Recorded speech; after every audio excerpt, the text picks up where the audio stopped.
ট্রাম্পকে পুতিনের মিনিটের আল্টিমেটাম, ইরান পা দিলেই কবর, আরব সাগর ছাড়ছে আমেরিকা, পুতিন ট্রাম্প ফোনালাপে তোলপাড় বিশ্ব। পুতিনের কড়া হুঁশিয়ারি, ইরানের পাশে এবার সরাসরি রাশিয়া ও চীন।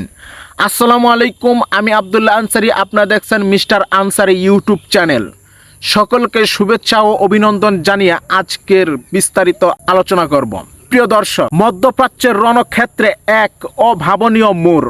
ইরান ও আমেরিকার মধ্যকার চলমান উত্তেজনার মাঝে এবার সরাসরি এন্ট্রি নিলেন রাশিয়ার প্রেসিডেন্ট ভ্লাদিমির পুতিন। মার্কিন প্রেসিডেন্ট ডোনাল্ড ট্রাম্পের সাথে দীর্ঘ 90 মিনিটের এক রুদ্ধশ্বাস ফোনালাপে পুতিন যা বলেছেন তাতে রীতিমতো ওয়াশিংটনের আত্মারাম খাঁচা হওয়ার দশা। আজ আমরা জানাবো সেই ফোনালাপের ভিতরের খবর এবং কিভাবে রাশিয়া ও চীন মিলে বদলে দিচ্ছে এই যুদ্ধের মানচিত্র। প্রিয় দর্শক, ট্রাম্প পুতিন ফোনালাপের নেপথ্যে দীর্ঘ 12 দিনের যুদ্ধে রাশিয়ার ভূমিকা নিয়ে অনেকের মনেই প্রশ্ন ছিল, বন্ধুরাষ্ট্র হয়েও রাশিয়া কেন চুপ?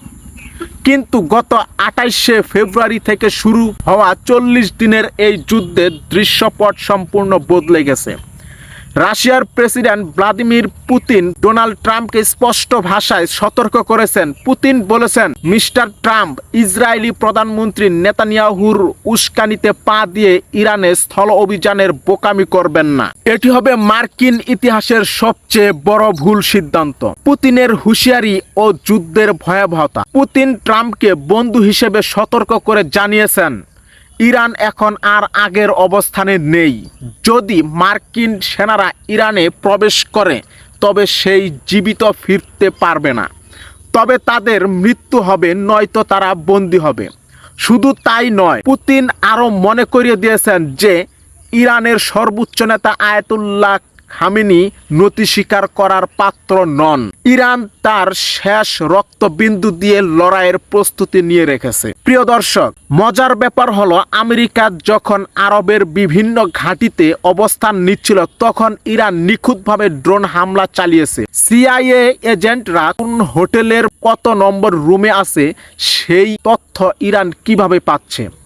গোয়েন্দা তথ্য জানা যাচ্ছে, পর্দার আড়াল থেকে ইরানকে রিয়েল টাইম স্যাটেলাইট ডাটা এবং ইন্টেলিজেন্স সাপোর্ট দিচ্ছে রাশিয়া এবং চীন। চীন ও রাশিয়ার এই নিখুঁত ম্যাপ রিডিং এর কারণেই ইরান তার লক্ষ্যবস্তুগুলোকে নির্ভুলভাবে আঘাত হানতে পারছে।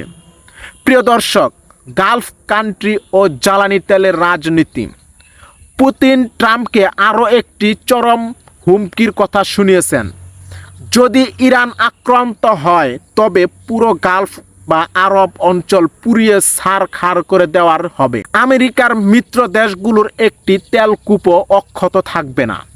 অর্থাৎ মধ্যপ্রাচ্যে আমেরিকার যে জ্বালানি দাপট তা মুহূর্তেই ধূলিসাৎ হয়ে যাবে। ইরান এখন আর রক্ষণাত্মক নয়, বরং হরমুজ প্রণালীতে মার্কিন যুদ্ধজাহাজকে টার্গেট করার চূড়ান্ত ঘোষণা দিয়ে রেখেছে। প্রিয় দর্শক, সবশেষে বলা যায়, রাশিয়ার এই প্রকাশ্য অবস্থান বিশ্ব রাজনীতিতে নতুন মেরুকরণ তৈরি করেছে। পুতিন স্পষ্ট করে দিয়েছেন, ইসরায়েলের পাশে যদি আমেরিকা থাকে তবে ইরানের পাশে শেষ পর্যন্ত থাকবে রাশিয়া। ডোনাল্ড ট্রাম্প এখন কোন পথে হাঁটবেন? নেতানিয়াহুর কথা শুনে নতুন কোনো যুদ্ধে জড়াবেন নাকি পুতিনের সতর্ক বার্তা মেনে পিছু হটবেন? প্রিয় দর্শক, আপনাদের কি মনে হয়, রাশিয়া এই সরাসরি হস্তক্ষেপ কি বড় কোনো বিশ্বযুদ্ধের ইঙ্গিত? কমেন্ট করে আপনার মূল্যবান মতামত জানান। ভিডিওটি ভালো লাগলে লাইক দিন, কমেন্ট করুন, শেয়ার করে বন্ধুদের মাঝে ছড়িয়ে দিন। প্রিয় দর্শক, আজ এ পর্যন্তই। সকলে সুস্থ থাকুন, ভালো থাকুন। আসসালামু আলাইকুম।